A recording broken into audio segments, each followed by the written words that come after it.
Now that we've looked at the fundamental theorem of line integrals, and we've looked at how conservative vector fields correspond to path-independent integrals, let's go ahead and actually put some of that to use. So our first problem here, problem 6, we have a vector field f, and we want to show that this is conservative, or we want to figure out if it is conservative. So it probably is, just because they probably wouldn't give us one where we wouldn't have to do the second part of the problem, though there's no guarantee. So we're going to have to actually show that it actually is. Once we do show that it is conservative, we do need to find a potential function. So first, is this conservative? What we can do is we can look at our component functions. Our component functions here are p and q. P here is y e to the x. Q is e to the x plus e to the y. Remember, when we take the derivatives of these with respect to the alternate variables, so p is the x coordinate, or the x component, we're going to take the derivative with respect to y. When we take the derivative of y e to the x with respect to y, well, the e to the x is just a constant in that case. So we have a constant times y, we just get the constant out, so we get e to the x. Now we do look at q with respect to x, because this is the y component, so we do x. Derivative of this with respect to x, well, e to the y is a constant. When we're adding a constant, that constant just goes away. So we just get that e to the x, because the derivative of e to the x is e to the x. And so these give us the same result. The fact that these are equal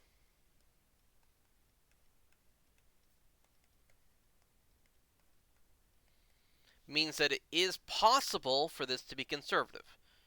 Now, that doesn't necessarily mean immediately that it is. What we need to do is check out what is the domain of our functions. What are the possible things we can plug into this particular vector field? Well, because e to the x is so nicely behaved, it works for all real numbers, there's no problem with plugging in any x or y that we want into either p or q. So in fact, this capital F is defined for all real numbers, or on the entire plane. The entire plane itself is definitely a simply connected domain. There is no hole in it that's not contained in the domain of the function. So we do have a simply connected domain.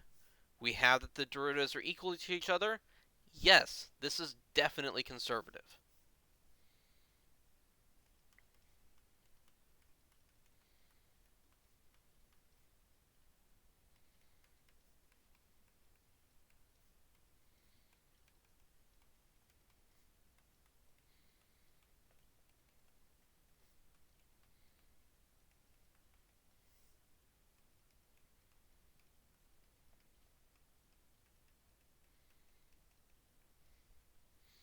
Okay, so we know it's conservative. We know that there exists a potential function. Now, what is that potential function? Well, this theorem that we used here doesn't really help, unfortunately. What we're going to have to do is we're going to have to integrate directly. We know if the gradient of little f equals big F, then that means that the derivative of f with respect to x has to be p, and the derivative of f with respect to y has to be q. We're essentially going to have to set the df dx equal to y times e to the x, or we can do the other one if we want to, and then just kind of integrate and figure out what's going to go on. So first things first, we have that the derivative of f with respect to x is y e to the x. We can go ahead and integrate this with respect to x. That means f of xy. What is the integral of y e to the x? Well, the y here is not going to change. We're just going to have y e to the x plus a constant. However, this constant could depend on y. If we did have some function of y here, that doesn't have any x's in it, when we differentiate with respect to x, it would just go away. So we need to specify here, we should probably write this as a function of y to make it very clear that this is not constant in the sense that you might think it is. It's just constant when it comes to x. So instead of c, I'm going to put something like g of y. So f of xy is y to the x plus some function of y. We don't know what that function of y is. We need to figure out what it is. Now, how can we do that? Well, one way that we can do it is we could differentiate f with respect to y this time and compare it to what we got for q. So the derivative of f with respect to y has to equal q. So we're going to take this, we're going to differentiate it.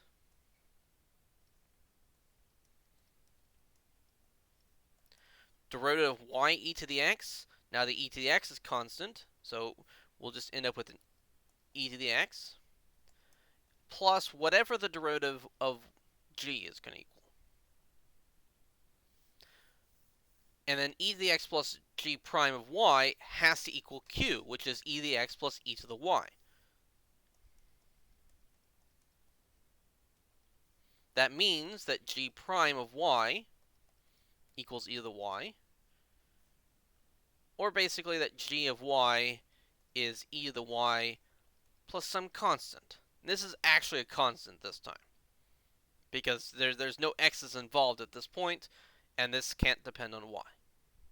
That means that overall, f of xy is equal to, well, we have this y e to the x plus g, but g is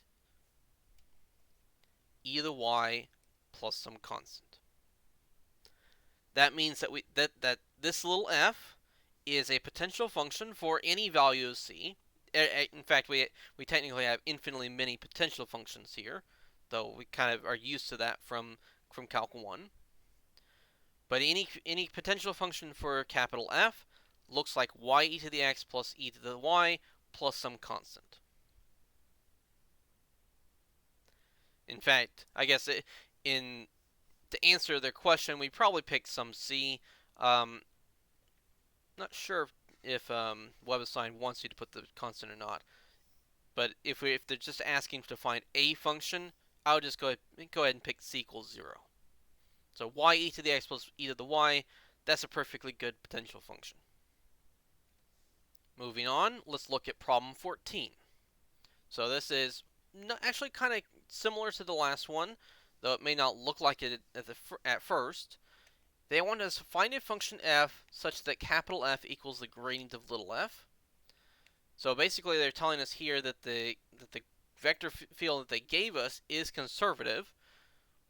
We'll just kind of take their word for it, but we will find a potential function, and then we're going to use that potential function to actually evaluate a path integral, a line integral, along the curve that they gave us. If we were wanting to do part B directly, not with the potential function they're wanting us to find, what would actually occur? Well, if we take the derivative r, derivative cosine is negative sine. Derivative 2 sine is 2 cosine. And so our line integral is going to be the integral from 0 to pi over 2. So we first put x and y, the x being cosine of t and the y being 2 sine of t, into here. So our first component is 1 plus, where the product of x and y is 2 sine times cosine. Then we have e to the product, so we have e to the 2 sine times cosine. But then we also need to, since we're taking the dot product of that with the derivative of r, we're going to also multiply that by negative sine. Then we do the same thing, but we plug things into the y component. So x being cosine, we have a cosine squared. We have another e to the product, so an e to the 2 sine cosine. And then we need to multiply by the y component of r prime. So we have a 2 cosine. And that would be the function we would have to evaluate. And it might be possible to do it. I'm not really sure. I haven't tried it out for myself. It doesn't look like it'd be very easy to do. Maybe there's some substitution that might simplify things quite a bit, but this looks kind of like a pain. Instead, let's actually follow our directions and find a potential function for f. Remember here that our p is equal to 1 plus xy e to the xy, and q is x squared e to the xy. We want to find some little f whose x derivative is this, and whose y derivative equals this. That does mean that we're going to have to integrate either p or q with respect to its corresponding variable. Integrating p looks a little bit complicated. We have to integrate with respect to x. We do have an e to the xy times an x. That might not be the easiest one to tackle. Integrating q with respect to y actually is a little easier because the x squared here is playing the role of a constant. So I'm going to tackle q first. So if the derivative of f with respect to y is equal to x squared e to the xy, then f of xy, when we integrate this, well, the integral of e to the xy will have an e to the xy in it, but then we have to divide by the derivative inside here. So we have to divide by an x. So we actually end up canceling out one of the x's out in front. Of course, this is not our answer. We also can potentially have a function of x in here. That function of x would go away when we differentiate with respect to y. In order to find out what that function of x is, we'll go ahead and differentiate f with respect to x. So this part, well, we have to use the product rule. The derivative of the first is 1 times the second is e to the xy, plus the first times the derivative of e to the xy. Well, remember we're differentiating with respect to x, so we have an e to the x, y, but then the derivative of xy is a y, so we end up getting a y in there. Finally, we have plus the derivative of whatever g was. How does this compare to p? Well, actually, we have 1 plus xy all times e to the xy. Technically, we had to factor out the e to the xy, but what we have here is already our p. So that means that g prime has to equal 0. Or in other words, g is a constant. You could call it c. In other words, f of xy is equal to x e to the xy plus some constant. Of course, the constant doesn't really matter here because all we're going to do with it is we're going to use it to do an integration. When we actually use our fundamental theorem of line integrals, we're going to take this function at a point minus the function at another point. The c's are actually going to cancel each other out. That's why the extra constant didn't matter when we were doing regular integrals. They would always cancel out when we took the difference. So in fact, let's pick c equals 0, just to be easy on ourselves.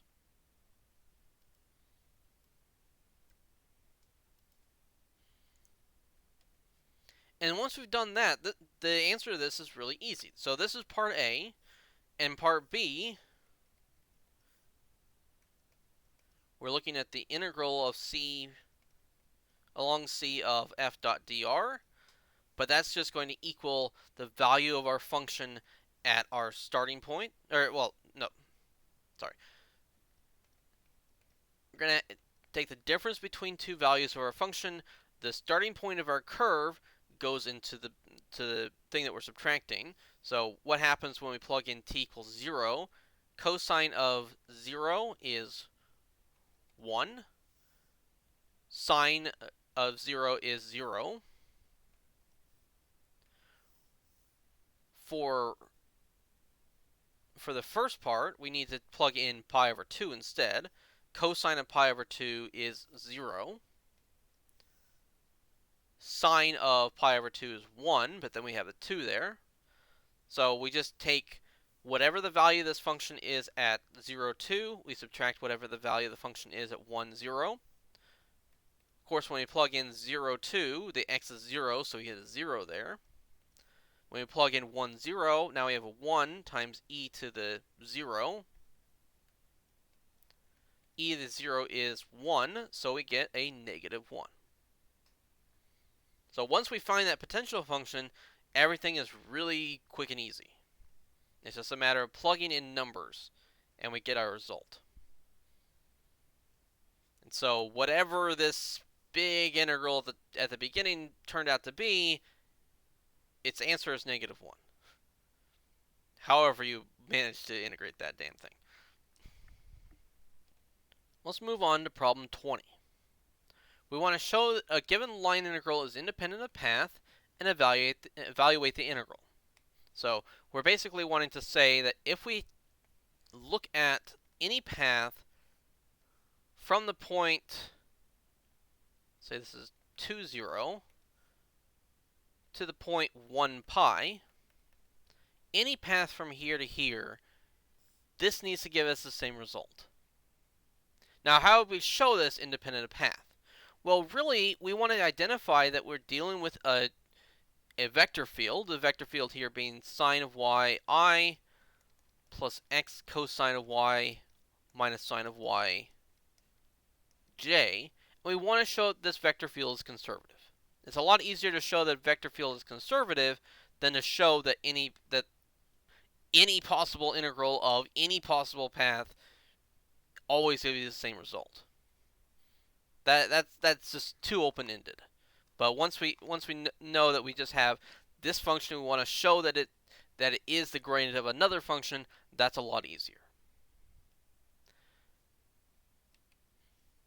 Of course, our p here is sine of y, our q is x cosine of y minus sine of y. If we look at the derivatives of those with respect to their other variables, so derivative of sine with respect to y is cosine.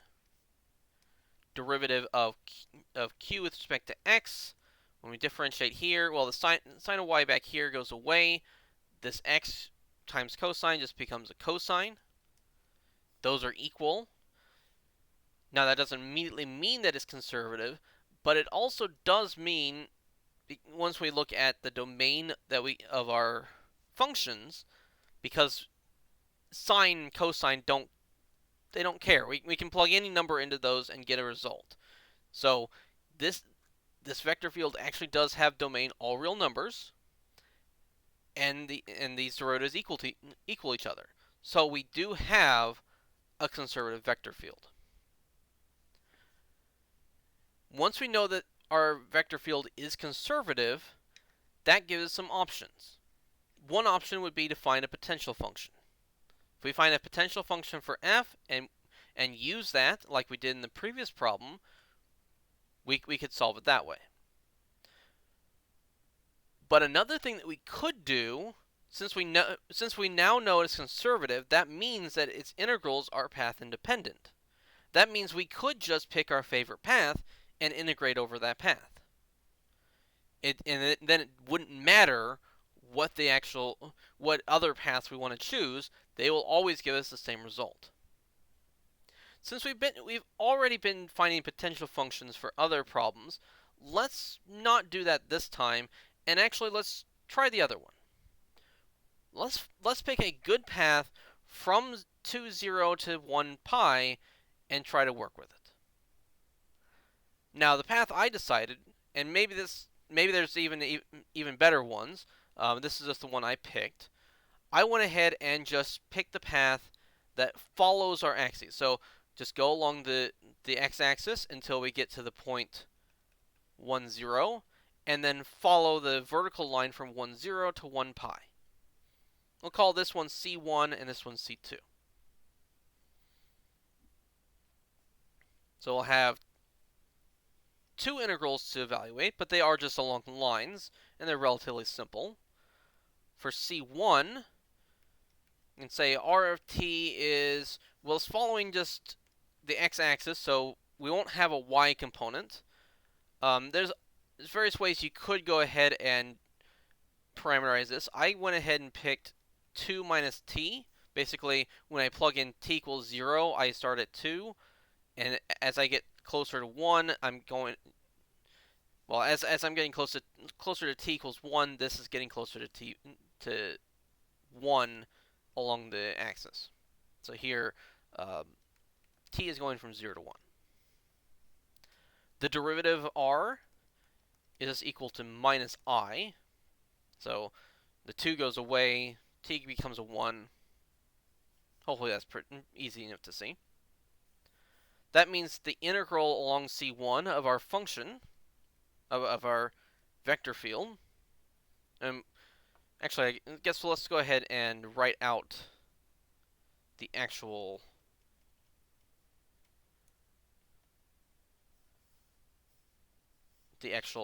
functions that we have here. We have sine of y dx plus x cosine of y minus sine of y dy. First, we put in, well, we have to plug in our y value. So this is going to be, well, this is the integral from 0 to 1. We have sine of our y value of r, which is 0. Wonder where that's going to go. Then we plug in dx dt. That's the derivative of r with respect to t. The first component, which is a negative 1. Then we put in, now we're putting in x and y into here. So here, x is equal to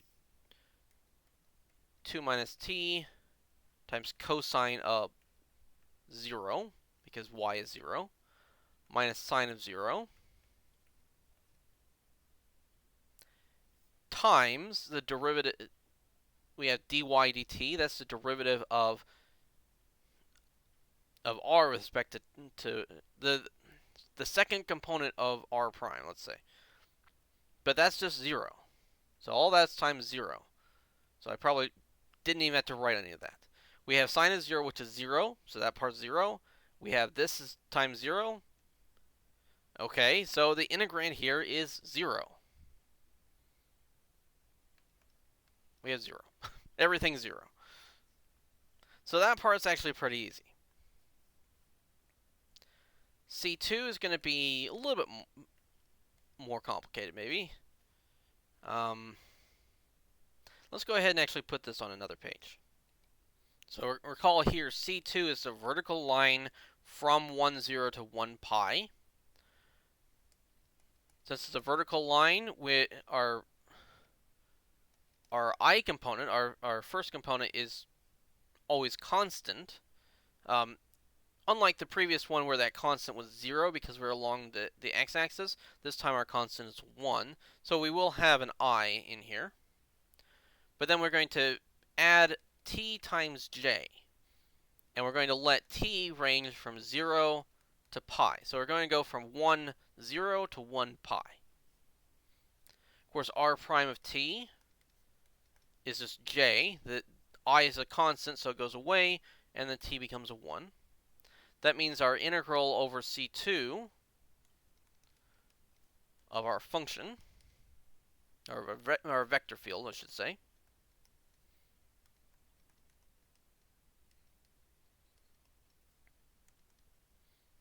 we go from 0 to pi. We have sine of y, but y is equal to t, times the derivative dx dt. That's the first component of r prime. So even though this didn't turn out to be 0, we did get a 0 there, because there is no x component of r prime. Now we plug in x equals 1 and y equals t. So we have 1 times cosine of t minus sine of t.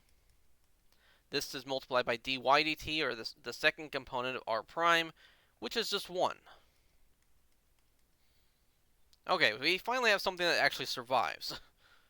We're taking the integral from 0 to pi of cosine of t minus sine of t.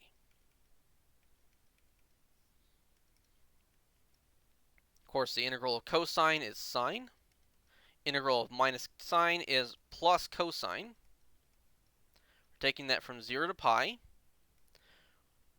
When we plug in either pi or 0 into sine, we do get a 0. So actually the sign doesn't matter. But when we plug in pi into cosine, we get a negative 1. And when we plug in 0 into cosine, we get a positive 1. So negative 1 minus negative 1, or sorry, negative 1 minus a positive 1 is actually negative 2. Therefore, when we had to add C1 and C2 together, of course, or C1 gave us the result of 0, so there really isn't anything to add. But the integral over any curve C from 2, 0 to 1 pi of this vector field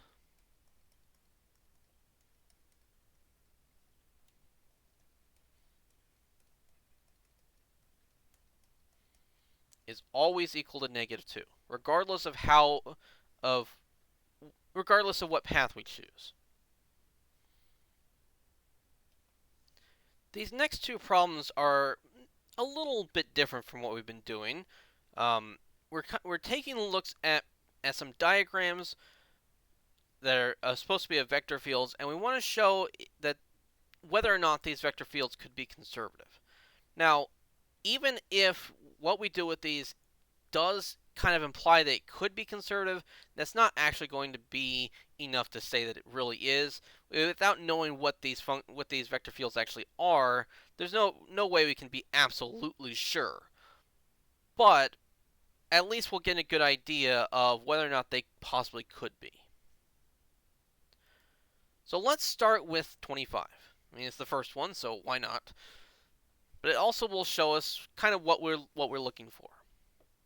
So if 25 were conservative, then any path integral of this vector field along any curve would be path independent. Specifically, if we draw a closed curve, we should always get 0 when we integrate along that.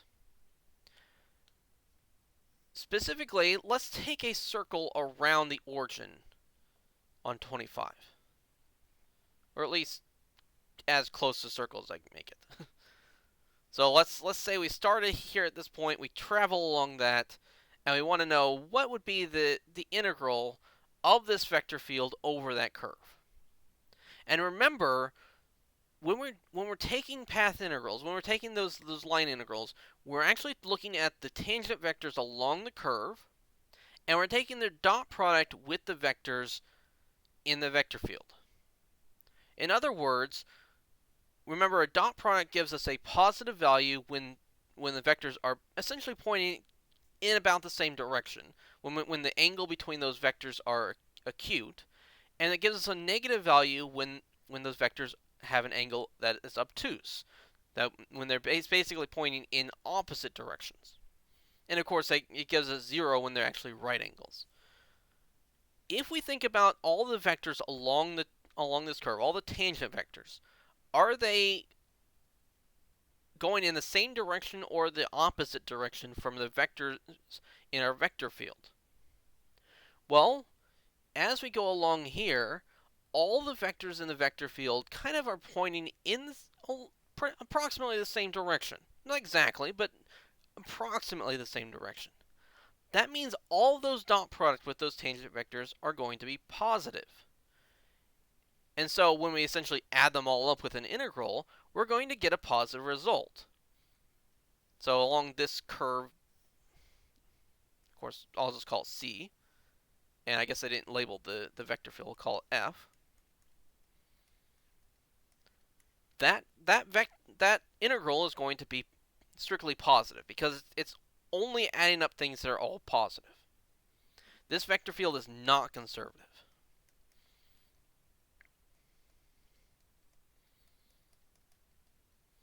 We can say that pretty confidently, that this is definitely not conservative. As long as all the vectors that are in the middle, I mean, we're only showing the vectors along a grid, so there's a lot of vectors that we're not seeing of f, but we can be very confident that if it's definitely if it follows the pattern that is showing, that this is not going to be conservative. What about 26? If we draw a similar circle, so we'll start here, we'll go around the origin and end up back there.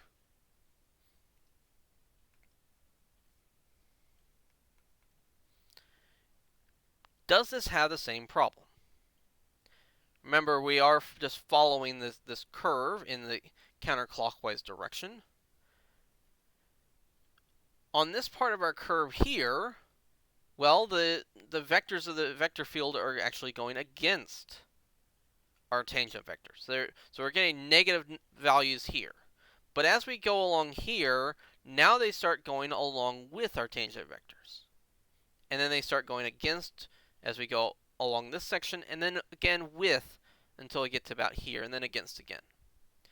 So it kind of does look here that we are getting some positives, we're getting some negatives. This could possibly come out to be 0 overall. We need it to come out to be 0.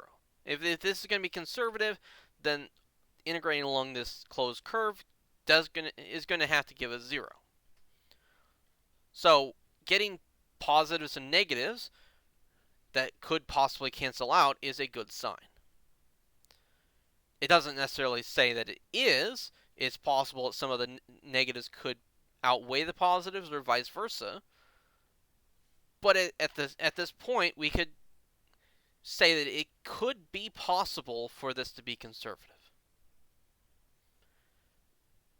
We could draw other curves and take a look at them. We're never going to be truly certain, but it does seem pretty clear this is possibly conservative.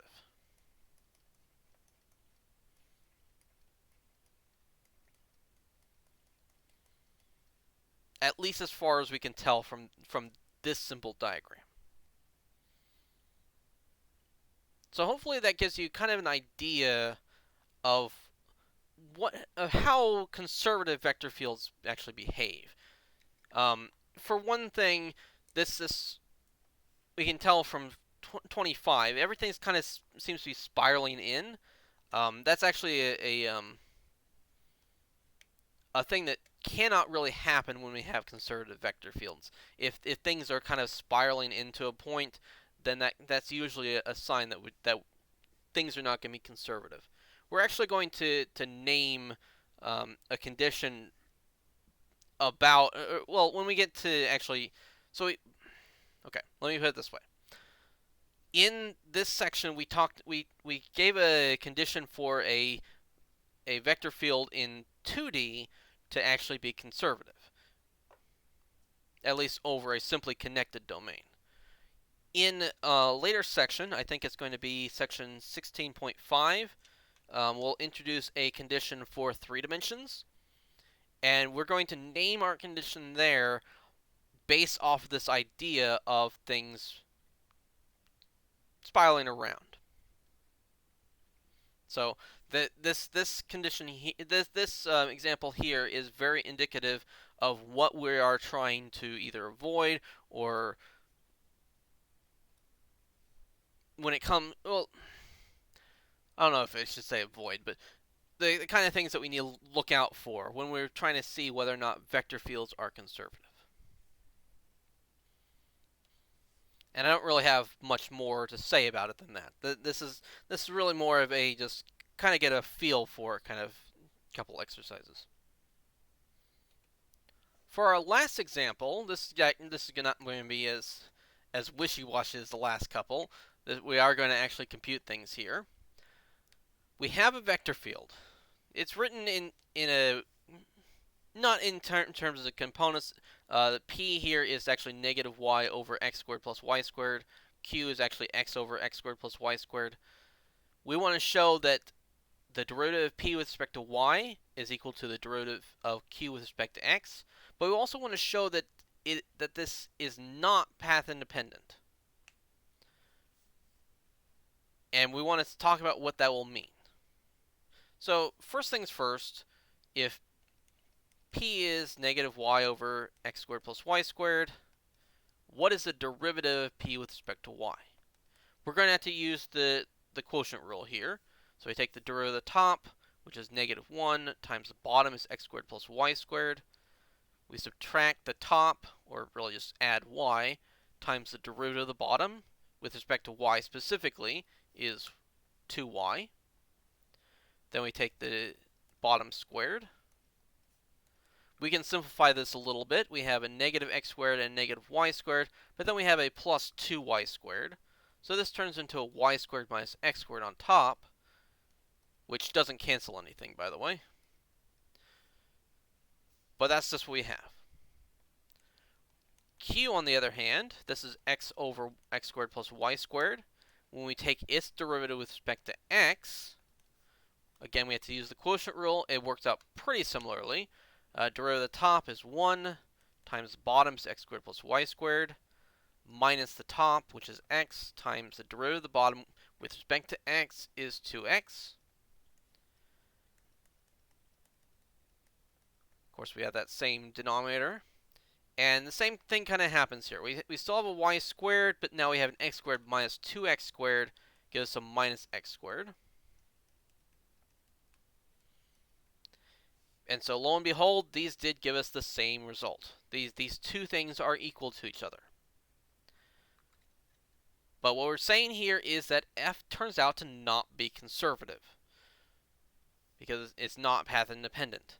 So what we're going to do is we're going to compute two integrals. One where we're integrating over the top half of the unit circle, and one we're going over the bottom half. So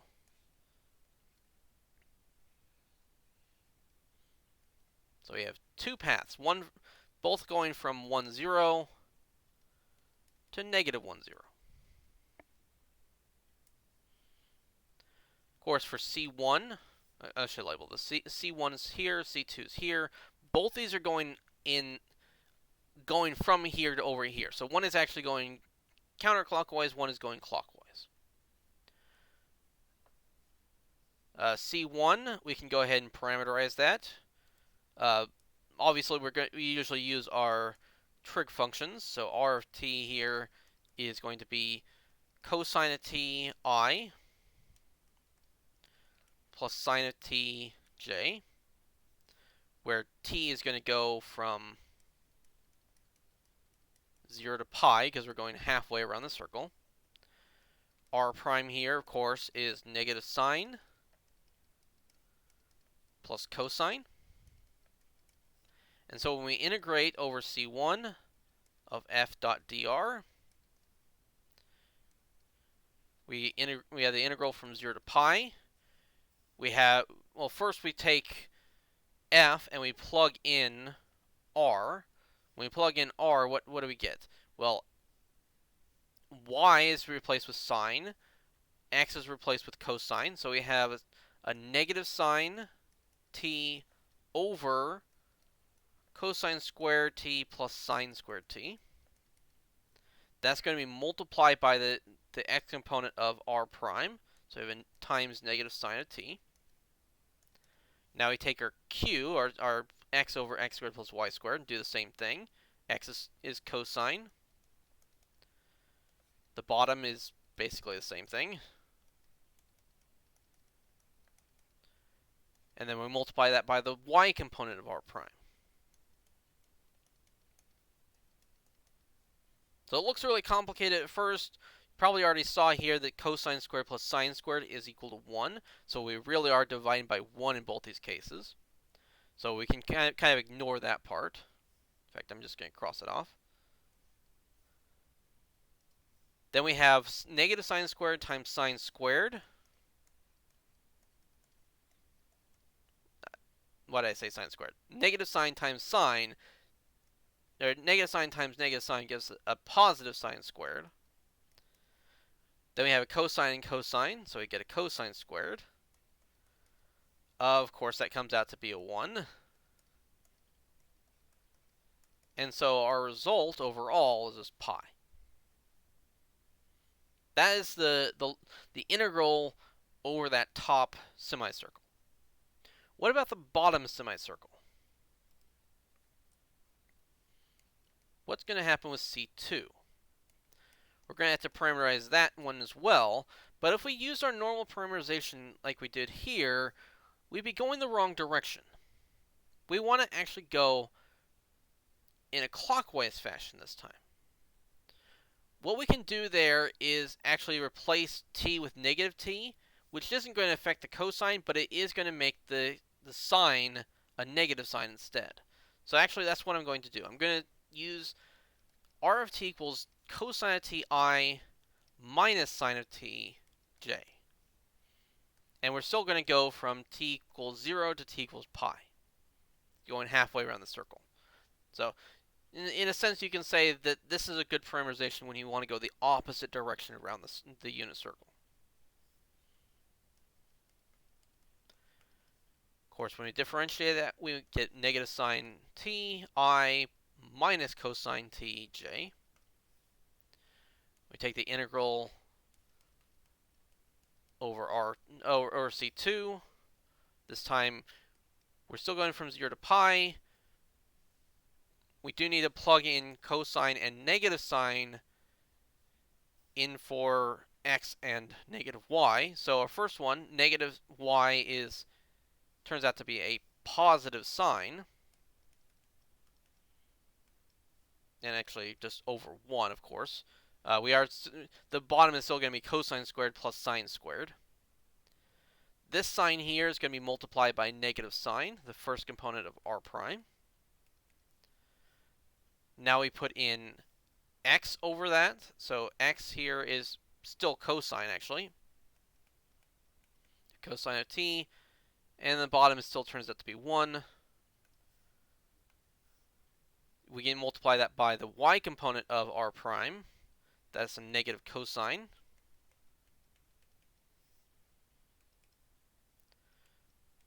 So we have this time sine times negative sine is a negative sine squared. Cosine times negative cosine is negative cosine squared. So things are working out nicely again. But this time what we have in the integrand is a negative 1. Integrating negative 1 from 0 to pi gives a negative pi. So it looks very similar, but we did change sign. We changed from pi to negative pi. So this is definitely not path independent. The direction that we go around the circle does change our answer. Now, what does that mean for us? Specifically, they're asking, how does this contradict Theorem 6? Theorem 6 is the one that says that if we have these equal, then we have a conservative vector field. But it had the extra condition. The extra condition here was that we have to be on a simply connected domain. Is f on a simply connected domain? Well, it can't be, because otherwise our theorem would imply that this wouldn't work. But why is that a problem? What makes this not simply connected? Specifically, what is the domain of f? What is the domain of our vector field? It's everything except for the origin. If we plug in 0, 0, things break. So the domain of capital F is everything except that origin point. That means that if we were going around this circle, if we go all the way around the circle, we're enclosing a point, the point 0, 0, that is not in our domain of our vector field. And that makes all the difference. Even that single missing point throws everything off. It's no longer simply connected, and we cannot say it's actually conservative over the entire domain of f. So even a single missing point can be all the difference. this actually does have pretty important consequences. We can actually use this kind of a idea to identify if we want to look at various paths, we can actually identify how many times we go around the origin, because how many times if we start at 1, 0 and go around the origin 5 times, we actually end up getting to multiply, well, not pi, because we go all the way around. We end up getting to take 2 pi times the number of times we go around. So if we go around 5 times, we end up getting 5 times 2 pi, or 10 pi. Now that's when we go around counterclockwise. If we go around clockwise, if we go around that 3 times, well, now we're dealing with negatives. So we actually get a negative 6 pi. This becomes a way that we can actually count how many times a curve goes around the origin. It's something that's referred to as the winding number of a curve. If we can count how many times a curve goes around a particular point, then that can tell us a lot about that particular curve. And we use this fact of vector fields that do not have those points in their domain to actually accomplish that fact.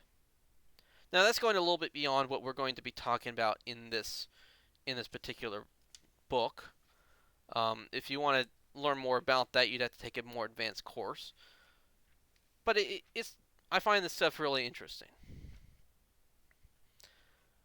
But I'm going to go ahead and leave this example video here. Hopefully you've got an idea of how we approach these kind of problems now. And I'm kind of sorry this video is kind of late, but I'll hope to get the next video out a lot faster.